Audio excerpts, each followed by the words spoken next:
We're now going to shift gears from the seas to the skies. Our next presentation is from Marilyn Sumerford. She returned to her hometown of Smithville, Mississippi in 1995 to serve as Executive Director of Access Family Services, a federally qualified health center providing care to the people living across numerous counties in northeast Mississippi. Marilyn joins us today to share her experience. An EF5 tornado in 2011 that killed dozens of her neighbors and virtually destroyed her hometown of Smithville. She joins us to share lessons learned on how to be prepared for the worst and how to respond in the aftermath. Let us please welcome Marilyn Sumerford.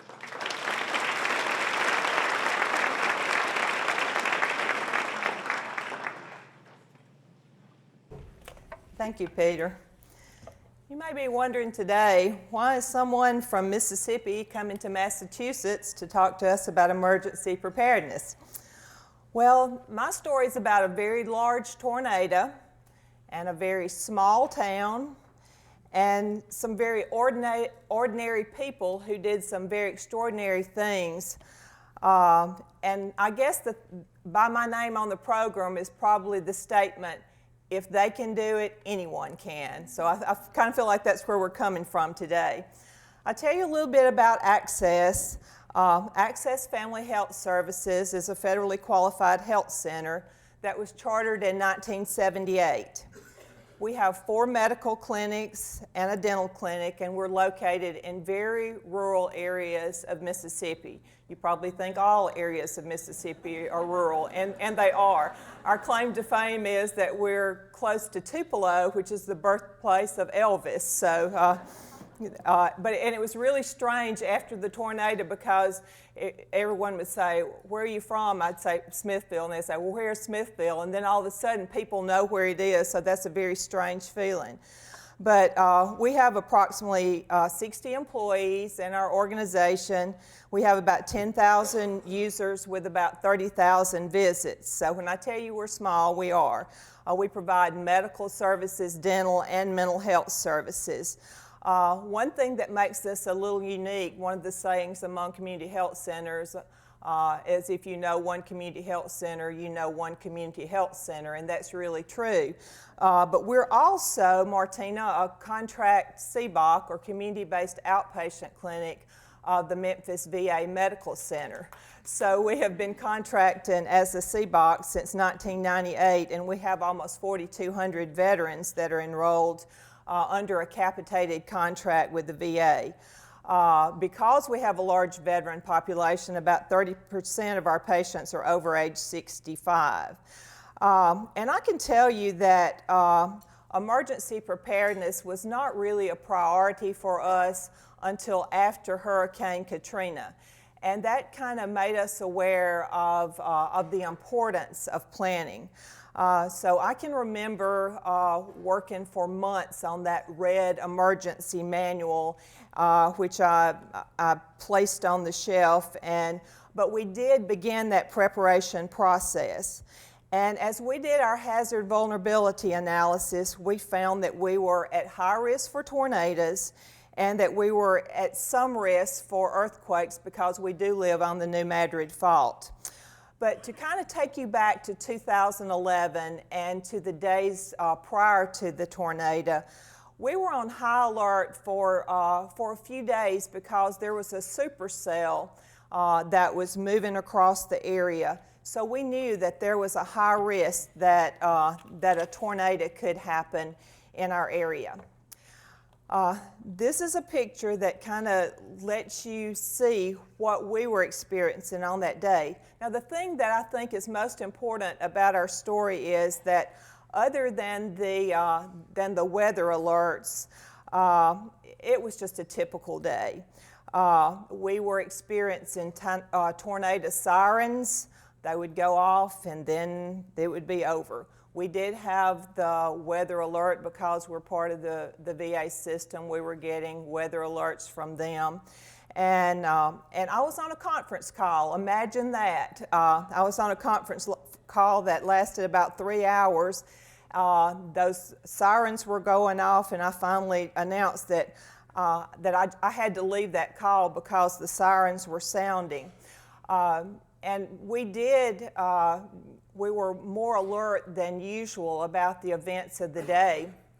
And because we were under a tornado warning, our employees and the people that were in our clinics were moved to a safe place. Now, in Smithville itself, we have 2 clinics. We have a medical clinic, a dental clinic, and an administrative office. So everyone was moved to a safe place, but it was actually a call that we received from the sheriff's department saying that there was a tornado on the ground that was headed toward our clinics that sent everyone to their safe place. Actually, our plan called to move everyone into the hallways of the building, but the office manager at the last minute decided to move people in the records room because even though we had converted to electronic records, we had those nice strong rolling shelves, so everyone was moved there.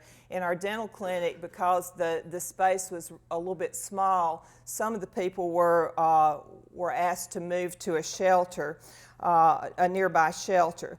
I will say that almost everyone went to a safe place because our medical director, if you can imagine that, decided that he didn't need to be in that safe place, but I think that's the last time that we'll have that problem again. There was a piece of wood that was stuck in the door facing in the office after he got under the desk, so that kind of made a believer out of him. I think for those of you that may not have had as much experience with tornadoes, experiencing an EF5 tornado is kind of like a badge of courage. We have t-shirts that say, "I survived an EF5." So it's something that you talk about for years to come. And this particular tornado had winds of over 200 miles an hour. So there's very few things, if anything, that can survive a direct hit from EF5. But I remember as I got off that conference call and looked out the window, the cars were rocking and the trees were rolling, literally. And we got in the hall, and I'll have to tell you a few funny things with this. It's the only way you can survive these. We were in the hallway of my administrative office, and we were all on the floor with our hands over our heads, and it was like like you had connected a vacuum cleaner to the building because there's this big sucking sound. And when it was over, we heard a few windows breaking, and when it was over, we were sitting in the hall with our hands over our head, and someone said, "Is it the eye?" And I was like, "Is it the eye? Is it the eye?" And they're like, "No, this is not a hurricane. This is a tornado. There's no eye." But as we left the building, when we entered that building and when we left the building, the scene was completely different. And as you can imagine, there was no communication. Our cell phones didn't work. And we were about a quarter of a mile from the actual medical clinic. And we were running to the clinic to see if the clinic was still there, if the people were alive. So I can't even begin to describe the terror of not knowing if your people are alive or dead. But actually, this tornado traveled almost exactly, traveled the highway, and it left about a half-mile swath of just total destruction. And I didn't time it, but in about 30 seconds, the entire town was gone. Now, there was not much of the town to start with, but it was quickly gone.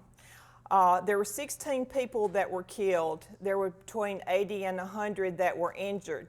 This picture, I think, is very important when you look at it because there's so many things that you don't really think about.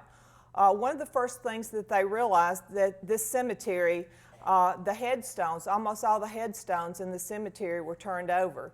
So they had to put the headstones back up to know where to even bury people.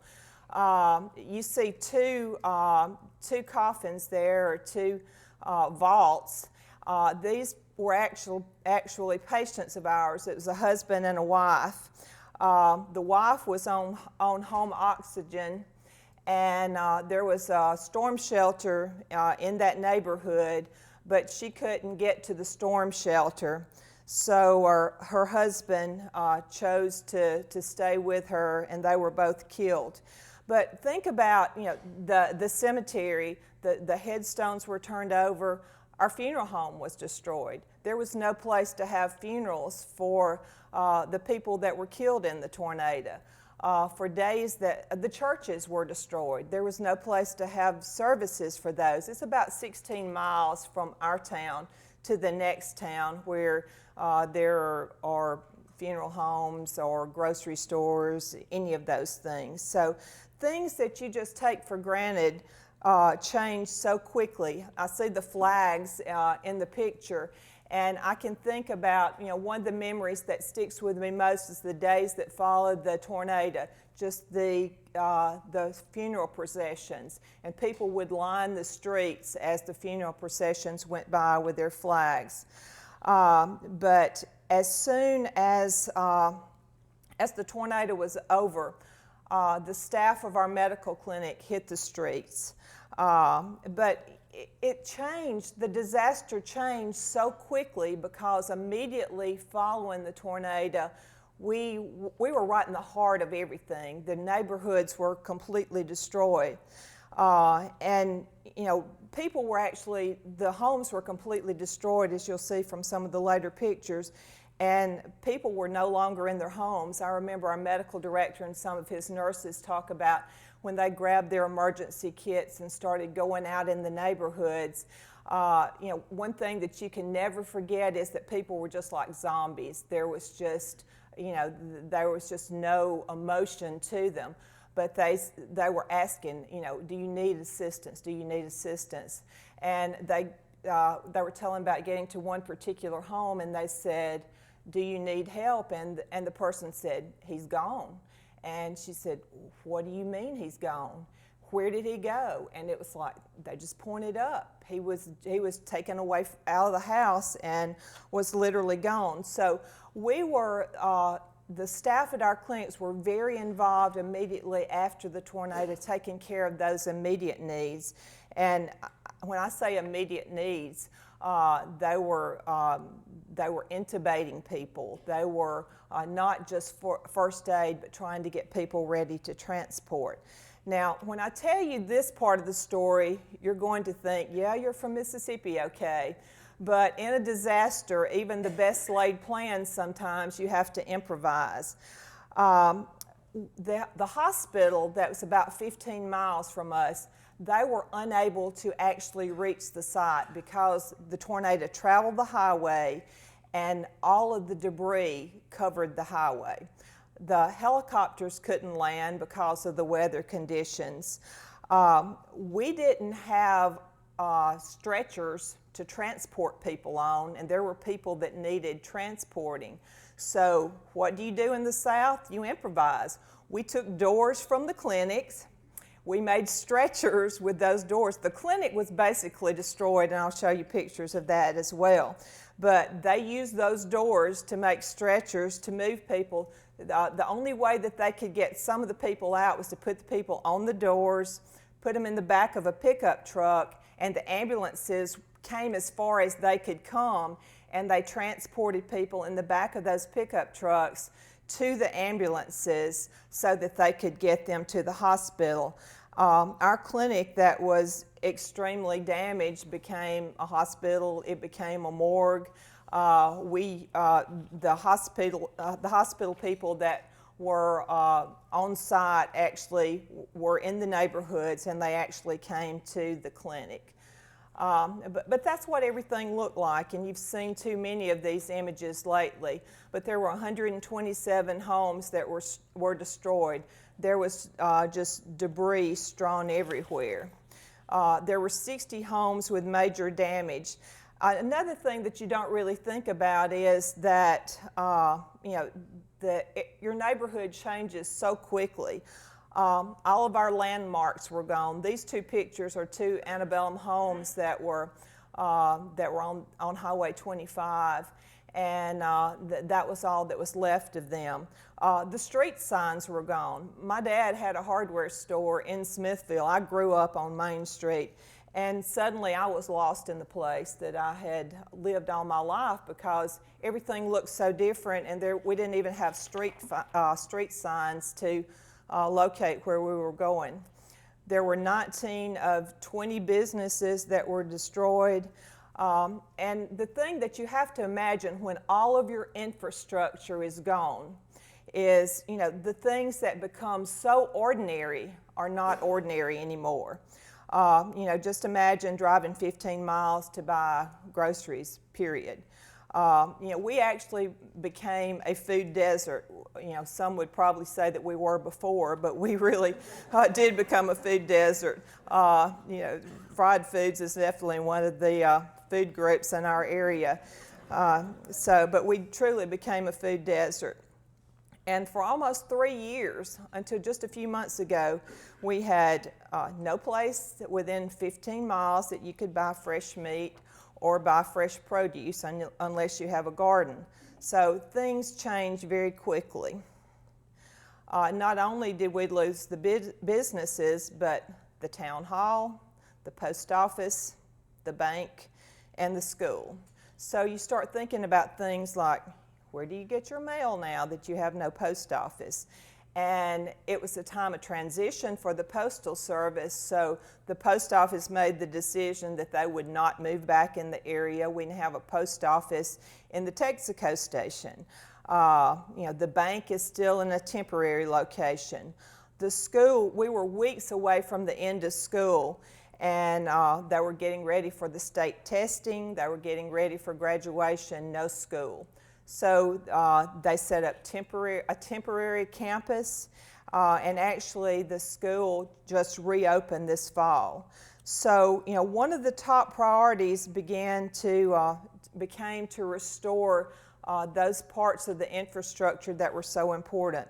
The water, the sewer. If you think back to the earlier picture that had the water tower, there were a lot of stories around the water tower. One was the reason the water became a big issue because there was damage to the water tower and they were afraid the water tower was actually going to collapse, so they had to strengthen that. The sewer lagoon was full of debris. It was heavily damaged, so our entire infrastructure had changed. 4 of 5 churches were gone. We mentioned earlier about faith-based organizations and the importance, especially after a disaster. Now, one thing that I want you to notice, if you look in that top right corner, there's a vehicle that's flipped upside down that has some red. That is a car that hit the water tank. There was a big red dent on the water tank, and the car that was flipped upside down in the church actually had the blue paint from the water tower. So when I tell you it was a powerful storm, it was a very powerful storm. For a quiet little southern town, our life changed quickly. One story that I always think about, and I get a little bit of a chuckle from, is, our reality really did change, and I called our person with the VA, Martine, I'm sorry, I have to tell this story. After the event, late that night, as we were traveling to get something to eat, and this was our contact at the VA, so I called to tell her. Actually, I was on a call with them at the time that the sirens were going off, but I called to tell her that the clinic had been destroyed. And she answered the phone, and I said, Donna, I've got to tell you, we had a tornado, the clinic is destroyed. And she said, oh my gosh. And I thought, man, she really is concerned about it. She said, did you get the patient list for tomorrow before you left? And I said, no.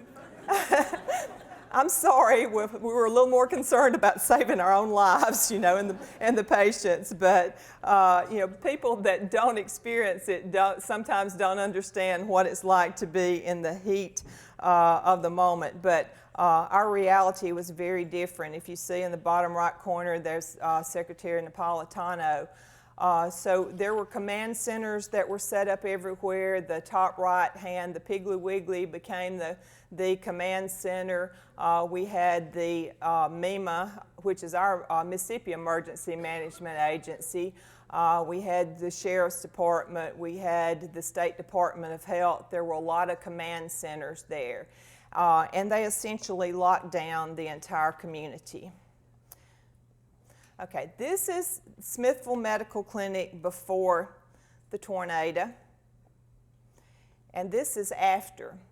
And there were approximately 30 people. There were our staff, there were patients. We had lab couriers that were in the clinic at the time. We had drug reps that were in the clinic at the time. It was a very typical day, but we had no injuries. We had converted to an electronic health record in 2010. The attic was used to store old records, paper charts. We had 2 storage buildings that were located behind the clinic that we stored old paper records in. If you notice, the entire roof is gone off the clinic. We had paper records strewn everywhere. Now, you think about it from a HIPAA standpoint, it was a nightmare. As a matter of fact, we received an X-ray report from one of my daughter's friends from Georgia. Now, if you know your geography, Georgia is a long way from Mississippi. So that was definitely not a good feeling. We made every effort to collect all the remaining records. The ones from the storage buildings, those paper charts, were pretty much located to one place, and we were able to retrieve most of those. But one of the first things that we did, we purchased a scanning system, and we had some emergency workers after the tornado. So all of our remaining paper charts in the months after the tornado, we scanned into a system. And when we move into the new clinic, we've already shredded every old paper chart, so we no longer have any paper records left. But I think that's a very important reason to have as little paper as possible. This is how our employee parking looked. Every employee that was at the clinic lost their vehicle. There was a mobile home park that was close by, and what you see, those pieces of metal were wrapped around vehicles, and actually one of the vehicles stopped just inches from the gas connection there. So a lot of things that you never think about before, suddenly you began to think about. The structural damage, as I mentioned earlier, was severe. Things that to look at didn't seem too severe, but when you looked at it, the bricks were actually pulled away from the wall on the exterior of the building.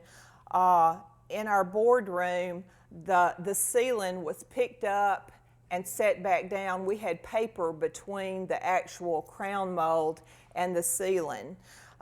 So, if someone came in and looked at it, they thought, oh, that building can be repaired. At least that's what the insurance company said when they came in and evaluated it.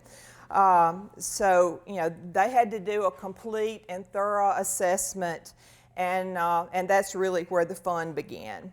One of our priorities, and you may think this is not a big priority, but it was for us in order to get operations restored as soon as possible. We wanted to save all of our usable furniture and equipment. And that was a problem because we had no storage. There's no storage in the town. So we had to make arrangements to get that moved. And you feel almost guilty because you think, my town's destroyed, people need help.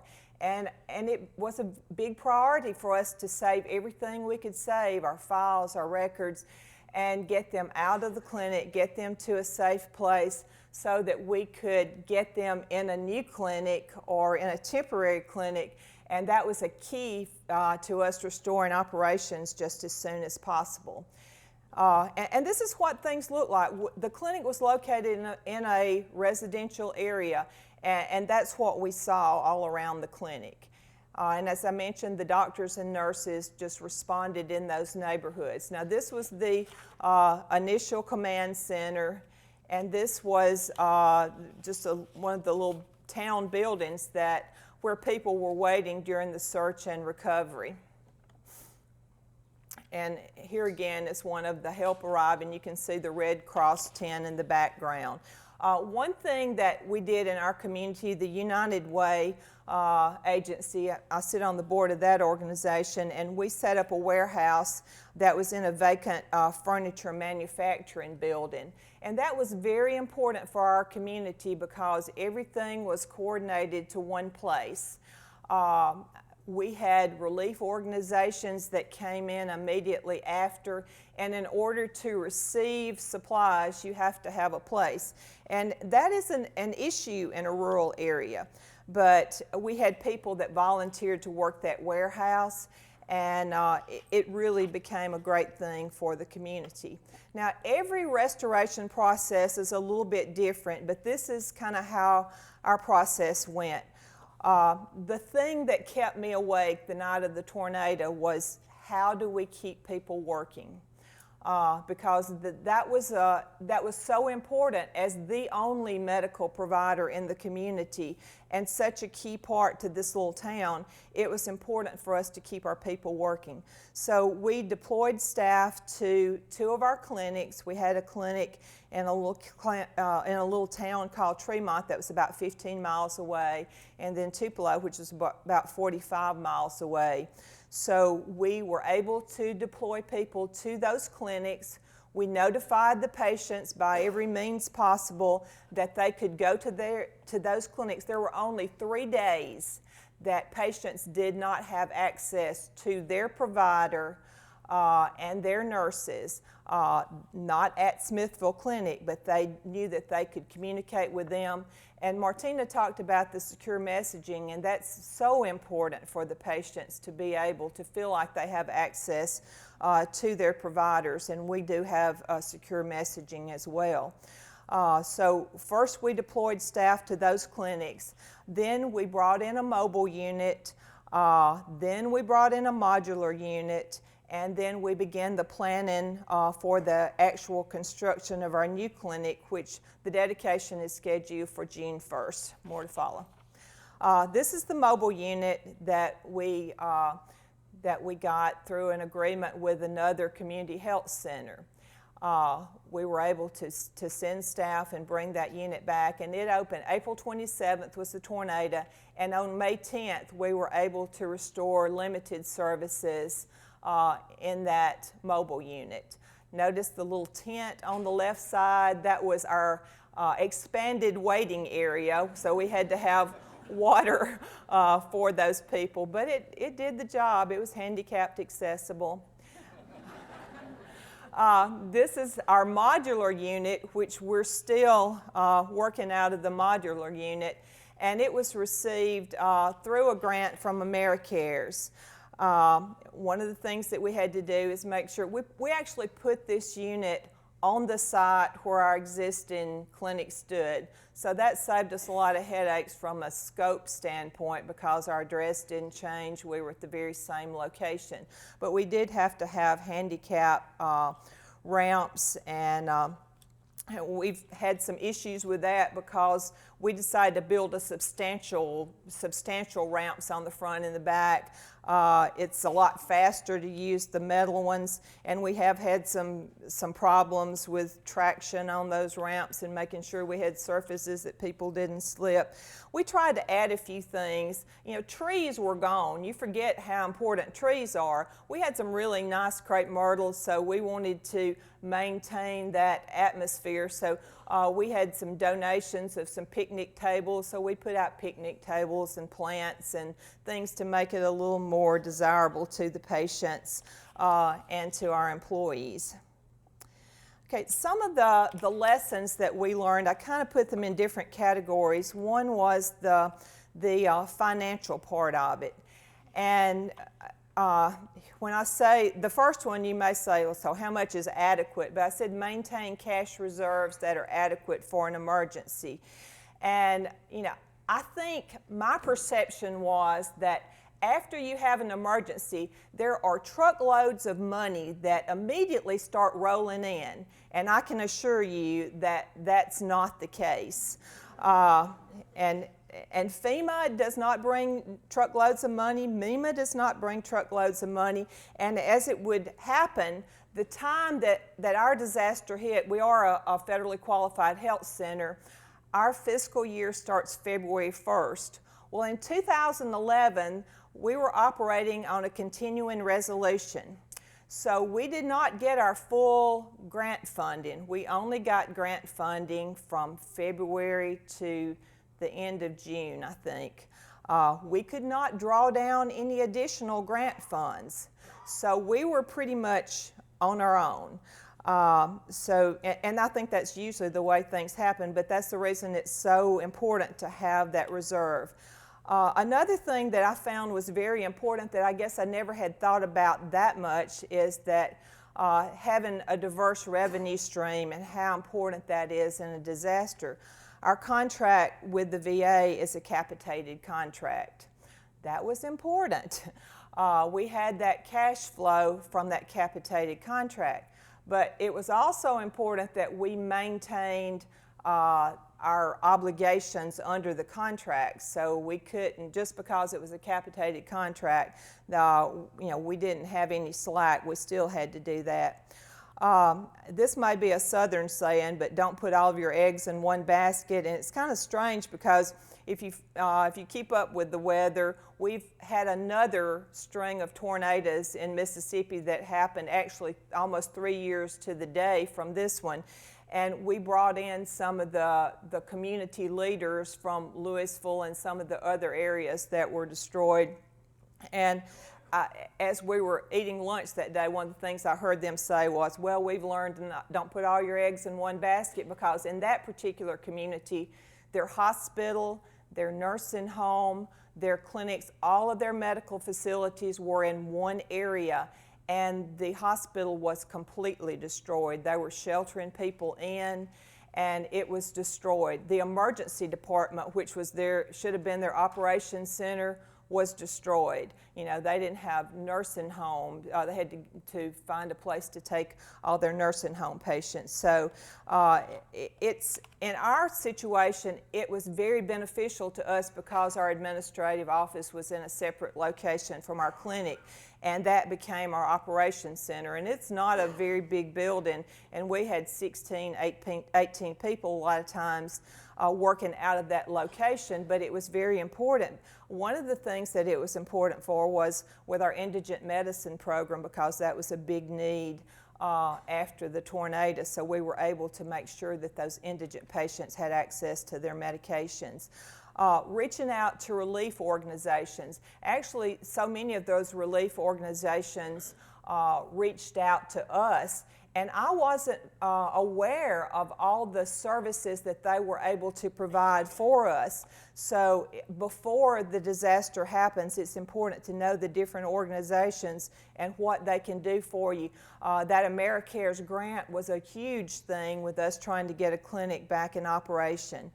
Now, I know I'm talking to hospital CEOs and people that are much more capable than I am financially, but be sure to review your insurance policies and understand everything they cover. I mean, I was suddenly very interested in business law, business income loss, code and standards. That was the thing that gave us the most misery because we had code and standard provisions in there, so we argued with the insurance as far as what it would take. We were built under one set of building codes. Now we're under another set of building codes, so the halls have to be wider. There's a lot of things that have changed that cost a lot of money. Do they cover temporary facilities? What about things like moving expenses, signage, trees and landscape, and all those things that you really never think about too much? And one of the things that I mentioned earlier was about eliminating as much paper as possible, and I think I gave you a good example of why that's important. And we did learn that the importance of keeping an inventory of everything, even if it wasn't a capital item. We had so many problems because we were just taking things out of the clinic, trying to get it to safety. It would have been so much easier if we had put all of the computers in boxes. But do you understand that the most important need that we had in the days that followed that tornado was cardboard boxes and tape? Who would have thought it? But that was, people would say, how can we help? Send me boxes, send me tape, because if you put all your computer parts together, it's so much easier to move them to another location and to begin operation. The incident command system,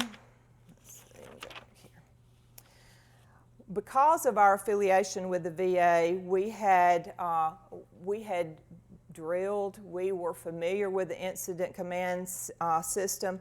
Now, in a small organization, one person may play a lot of different roles, but it's important to think about the people in those roles because our schools let out, which was a very smart move.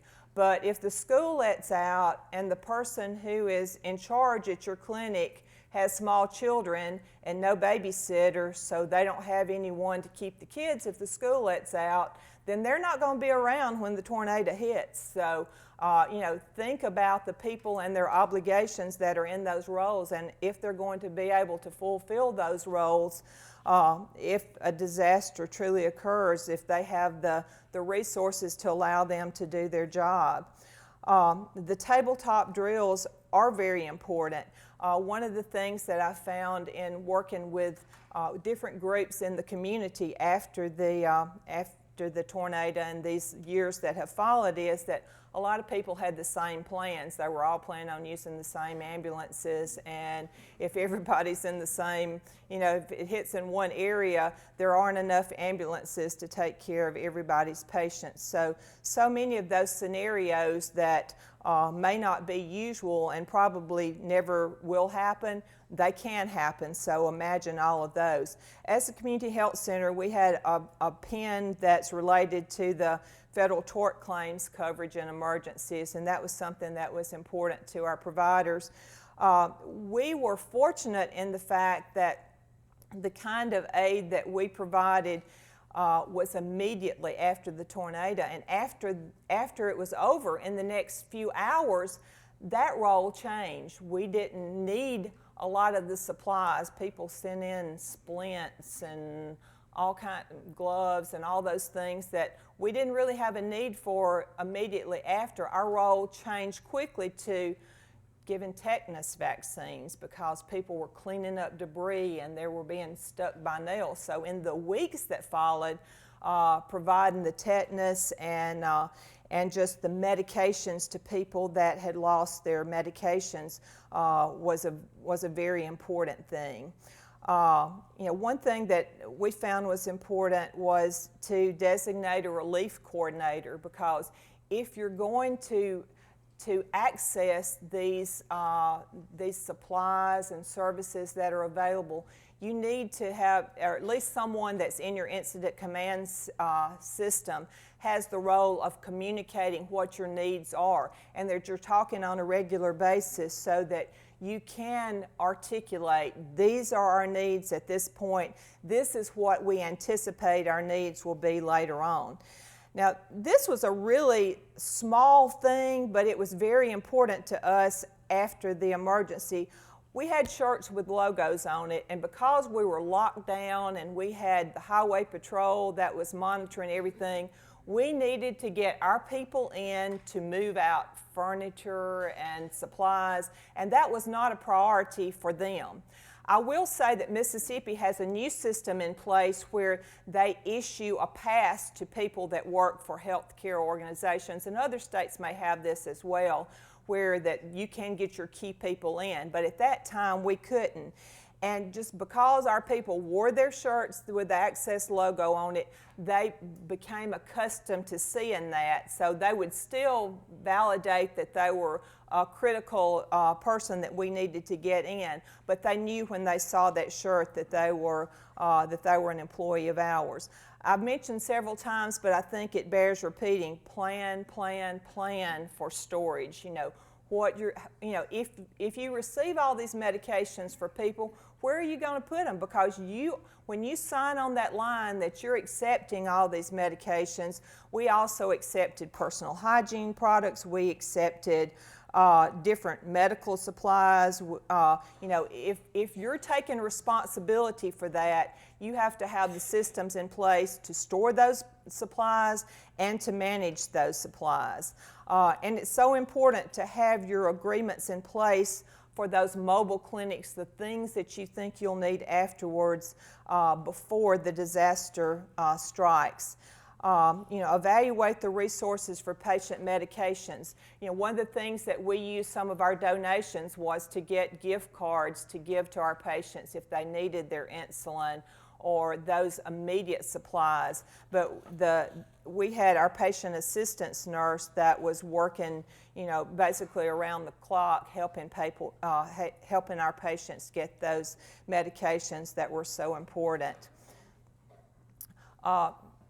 Other lessons learned, keep your phone numbers current. It's easy to put them in that book or put them in that document, that electronic document, but if you don't have the correct phone number or you've changed suppliers, that can be a big issue. One thing that never was important, Martina talked about the location of the equipment and the protecting them, moving them from that bottom floor, but also think about things coming down too, because we had been told we needed that pan above our servers to protect it. So not only did we have some flooding, but we also had water that was coming in, so it was important to protect that equipment from below and from above. So those things that never seemed important.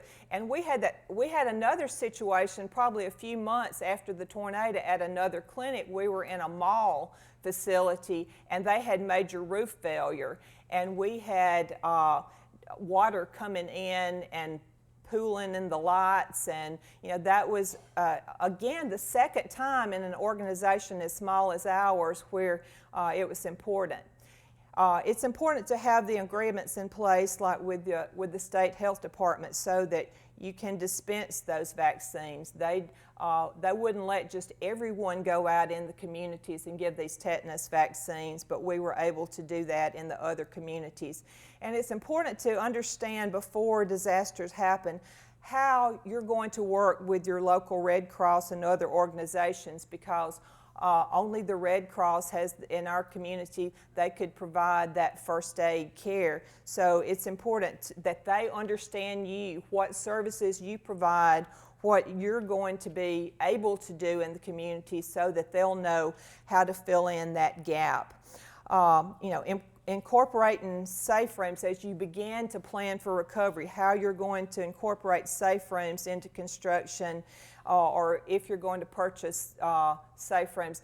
We're in like I showed you the picture, we're in a temporary facility now. That was a major concern to our employees that have lived through a tornado and been in a modular clinic. So we brought safe rooms in so they would feel more comfortable. It's important to reach out to all of your resources. One of the first people that called us was Molly Melbourne from the National Association of Community Health Centers, Tina. And she was able to kind of be that person removed. If I had a question, I could call her and say, I don't have time to find this answer. Can you find the answer for me? So, that was very important to have that person that was removed from the event that could do my research for me in some areas. Keeping the staff working, and that's not always possible, but it's such a big thing for the morale. And it's important to have a contingency plan when a clinic can't be occupied to know where those people are going. And again, I'll say use all your available resources to keep patients informed. I think you'll probably hear that that's a theme that runs throughout this presentation. Use your website, your answering service, your appointment call reminders, Facebook, Twitter, any way you can to get the word out.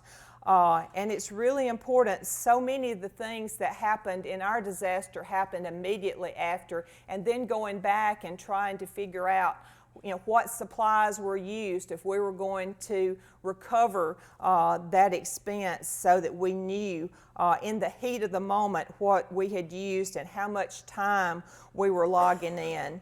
And something I think we'll be talking about a little bit later this afternoon is recognizing some of those signs and symptoms of PTSD, because people are so involved in the moment in just trying to protect your assets, their assets, doing things for other people, that it's a little bit later on that you begin to see these symptoms. We requested technical assistance a few months after our disaster and had someone come in to attend one of our all-staff meetings to talk about PTSD and then to actually spend some time in the work environment, so in a non-threatening atmosphere. We also had our own mental health staff, but they would often feel more comfortable in talking to someone else. So that is important. I tell people that when we got the modular unit there was so much gratitude. Oh, we're so happy to actually have a place to be, but that gratitude was soon replaced by some attitude.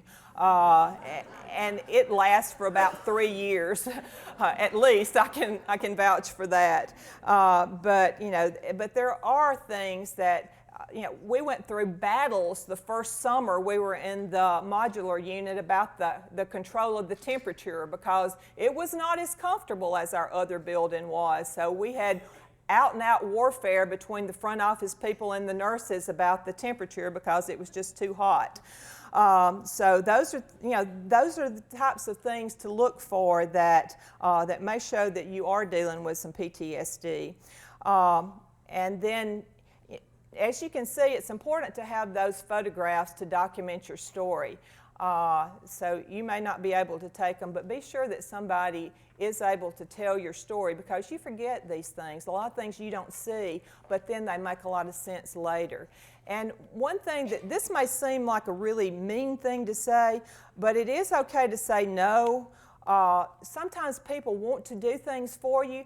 They have their perception of what you need and what your disaster is like, but I was peddling supplies to different other organizations for months because these things go out of date, and I like to be a good steward. I want to use things, but I didn't need splints and those kind of things, so I was trying to get them to people that were going on mission trips so they could use them. So that's the reason it's important to articulate what your needs are, and then to be sure that the resources go to the people that really need them.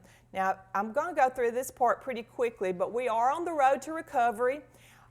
We put our priorities in the right places. The first things that were rebuilt were our football field, our summer ball programs. We tried to get life back to normal. The new schools, we're in that this fall.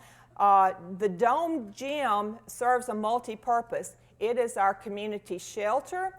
It is a very nice basketball gymnasium, but about a month ago when the tornado sirens were going off, it was full of people from the community, but it's a multi-purpose facility.